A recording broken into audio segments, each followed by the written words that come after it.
जम्बू द्वीपे भरत खंडे आर्यावर्ते भारत वर्षे। जम्बू टॉक्स देखने वाले हमारे सभी दर्शकों का बहुत बहुत स्वागत, अभिनंदन। मैं आपके साथ Nidheesh Goyal.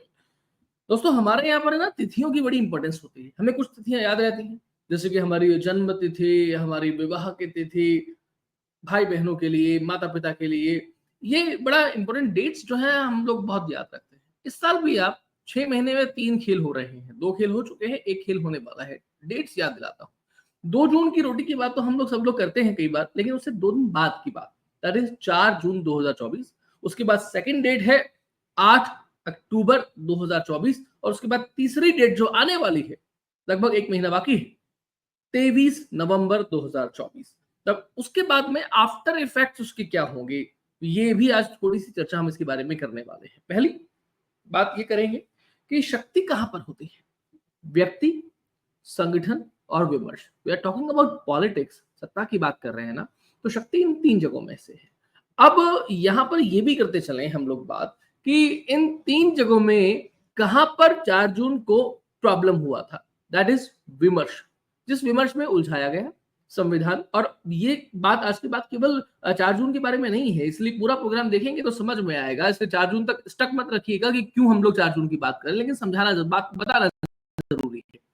The point is like कि विमर्श संविधान के बारे में, आरक्षण के बारे में, जातियों के बारे में जो गढ़ा गया।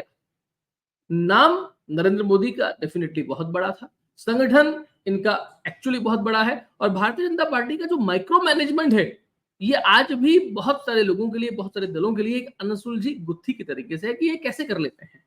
इसको आप ऐसे भी समझ सकते हैं कि अपने वर्स्ट दौर में इंदिरा गांधी की अगर हम बात करें, तो अपने वर्स्ट दौर में, दैट इज 1977, जब चुनाव हुए थे, तो उनकी सीट थी 153 सीट थी अपने सबसे बुरे दौर में।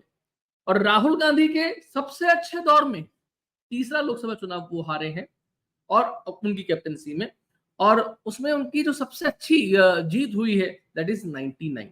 तो अपनी दादी से भी सीखना पड़ेगा कि भाई आप, उनका सबसे बुरा दौर था तो कितनी सीट आई थी, और उसके बाद में वो उसको 200 प्लस कर गई 1980 में, और आपका सबसे अच्छा दौर है तो आप 99 सीट लेकर के किस तरीके से उछलते हैं। दूसरी तरफ नरेंद्र मोदी है, जो अपने सबसे अच्छे दौर में 2019 में भाजपा के लिए कितनी सीट लेके आते हैं, 303, और सबसे बुरे दौर में लेके आते हैं 2024 में 240। सत्ता तब भी उनके पास में रहती है, लेकिन सीट्स कम हो जाती हैं। तो संगठन और नाम आपके पास में था, लेकिन विमर्श के तौर पे आप कहीं ना कहीं हार गए, इसलिए आप 400 पार तो छोड़िए, 284 भी नहीं कर पाए, और 240 पे आकर के अटक गए थे।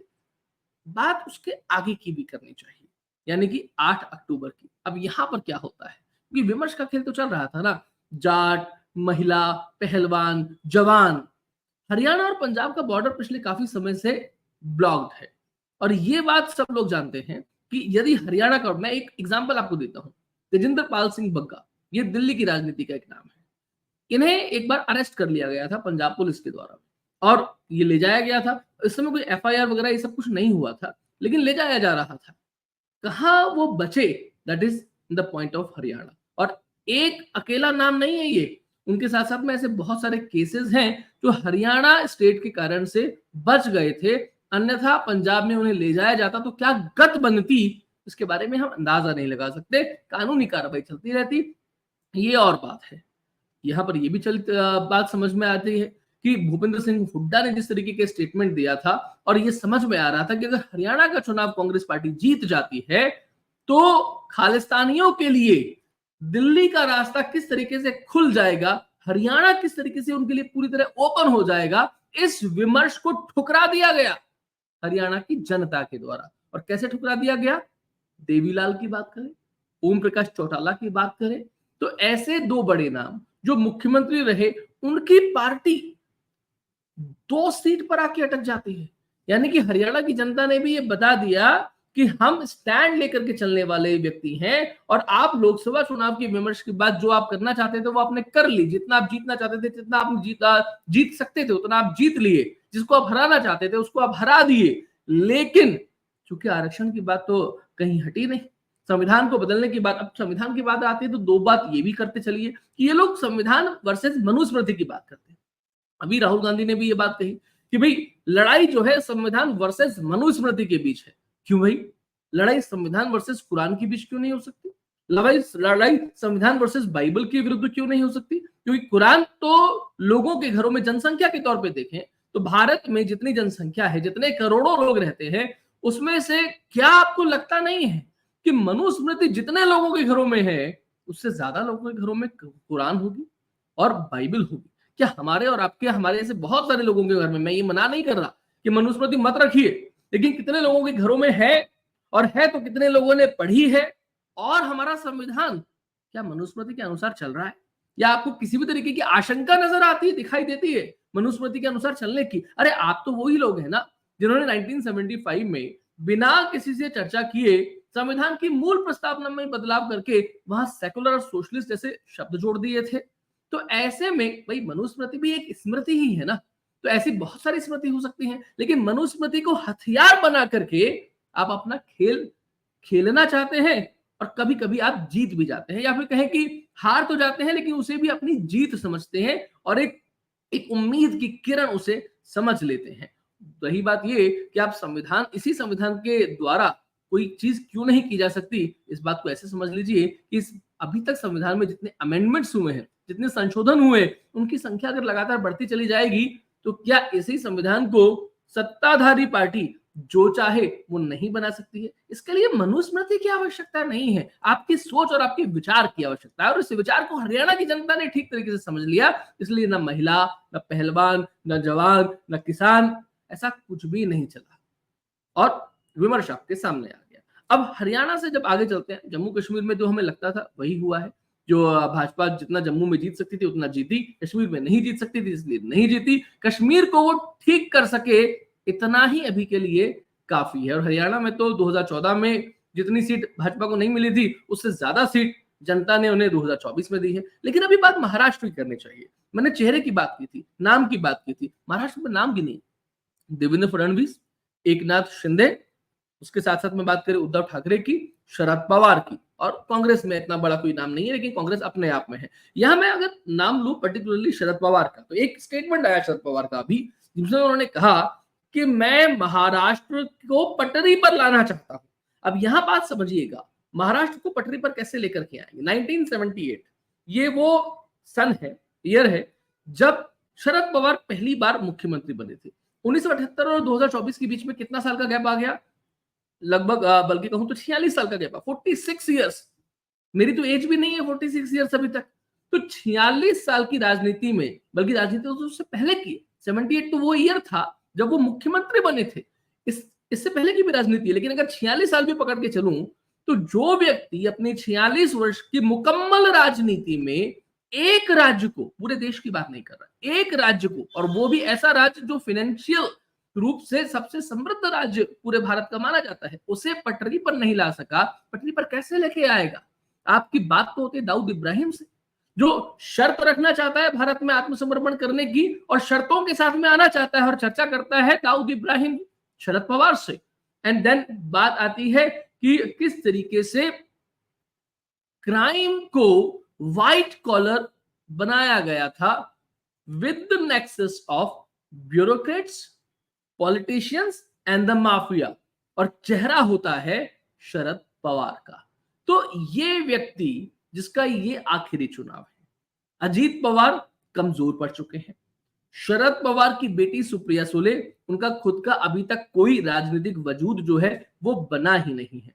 ऑड मैन आउट की बात करें अगर महायुति में, यानी कि भाजपा, शिवसेना और साथ में है अजीत पवार, तो Ajit Pawar is the man that is odd man out. उन्हें आउट हो जाना चाहिए, जितना जल्दी आउट करेंगे, बिकॉज वो भाजपा के कंधों पर बोझ की तरीके से है, या महायुति के कंधों पर बोझ की तरीके से, और बोझ आएगा तो आपको दबाएगा। इसलिए वो बोझ, अगर दायित्व है तो बात अलग है, लेकिन भाजपा के पास अजीत पवार का कोई दायित्व नहीं है, वो बोझ है, और बोझ को जितनी जल्दी हटा देंगे तो आपके लिए अच्छा होगा। ये इसलिए भी है क्योंकि महाराष्ट्र में एकनाथ शिंदे की अगर हम बात करें तो पर्टिकुलरली बंद कमरे में कोई बात हो सकती है, कोई लड़ाई, कोई झगड़ा, कोई बहस हो सकती है, लेकिन अब तक के जितने भी बातें हुई हैं उसमें शिवसेना, शिंदे सेना और देवेंद्र फडणवीस यानी कि भाजपा की अगर हम बात करें तो इन दोनों के बीच में कोई गफलत कैमरे के सामने किसी भी तरीके से देखने में नहीं आई। बात करें उद्धव ठाकरे की, नाम की बात करें, चेहरे की बात करें, तो एक ऐसा व्यक्ति हो चुका है जो ना घर का रहा ना घाट का रहा। क्यों नहीं रहा घर का ना घाट का? क्योंकि जो परफॉर्मेंस इनकी लोकसभा चुनाव में रही, दलित और मुस्लिम फैक्टर के कारण से रही।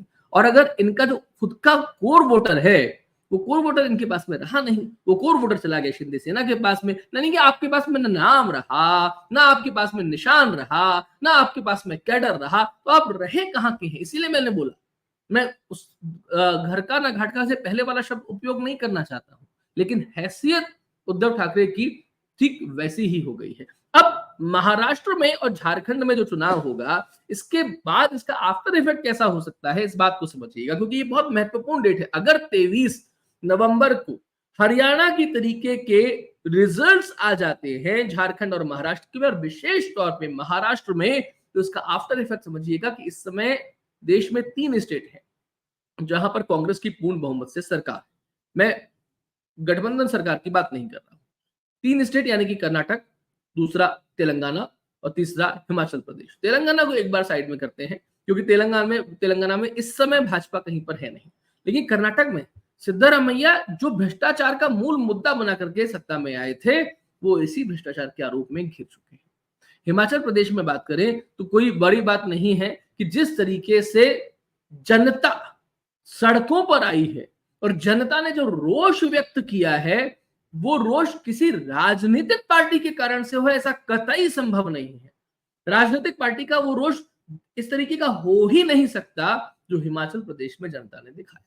तो जो ऑपरेशन लोटस की पहले कोशिश हुई थी कर्नाटक में या राज्यसभा चुनाव के समय हिमाचल प्रदेश में, और जो फेल हो गई थी बेसिकली, तो वो ऑपरेशन लोटस बाद में नहीं होगा, इसकी संभावना ही नहीं होगी, ऐसा कहना गलत होगा।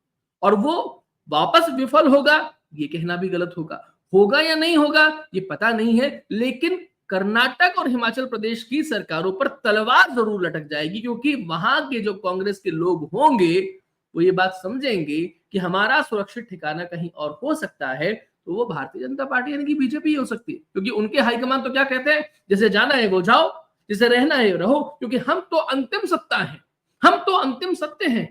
ये अलग बात है कि वो अंतिम सत्य चुनाव वहीं जाकर के लड़ता है जहां पर उसे सबसे सुरक्षित सीट दिखाई देती है। प्रियंका गांधी वायनाड से चुनाव लड़ रही है। क्यों चुनाव लड़ रही है वायनाड से? भैया कहीं और से चुनाव लड़ लेते लोकसभा सीट के लिए, लेकिन आप वायनाड से चुनाव क्यों लड़ते हो? बिकॉज आपको पता है कि सबसे सुरक्षित सीट वायनाड है प्रियंका गांधी के लिए। अमेठी में जब तक क्लियर नहीं हो गया राहुल गांधी को भैया जीत जाएंगे, तब तक वो अमेठी भी नहीं जाते हैं। तो ऐसे में वो अंतिम सत्य वाले लोग वो खुद के लिए सुरक्षित नहीं है। उछलना कूदने की बात तो ऐसी कि मैं एक बार दोहराता चलता हूं और उसके बाद मैं इसके कार्यक्रम को पूरा करता हूं कि इंदिरा गांधी अपने वर्स्ट दौर में 153 सीट जीती थी, और राहुल गांधी अपने सबसे कैरियर के उच्चतम दौर में 99 सीट जीत करके जिस तरीके से उछलते हुए देखते हुए प्रतीत होते हैं, तो समझ लीजिएगा कि हम किस गली जा रहे हैं। वो लोग जो थे वो पहले छाछ राबड़ी खाते थे, और ये लोग पिज्जा बर्गर खा करके, वो भी इटली वाला, और राजनीति करना चाह रहे हैं। चलेगा नहीं साहब। कार्यक्रम कैसा लगा अपने कमेंट्स करके हमें जरूर बताइएगा। चैनल को सब्सक्राइब करें, वीडियो को लाइक और शेयर करेंगे तो अच्छा लगेगा। चैनल के मेंबर भी आप बन सकते हैं। अभी के लिए इतना ही। नमस्ते, वंदे मातरम, जय श्री राम, सभी को प्रणाम।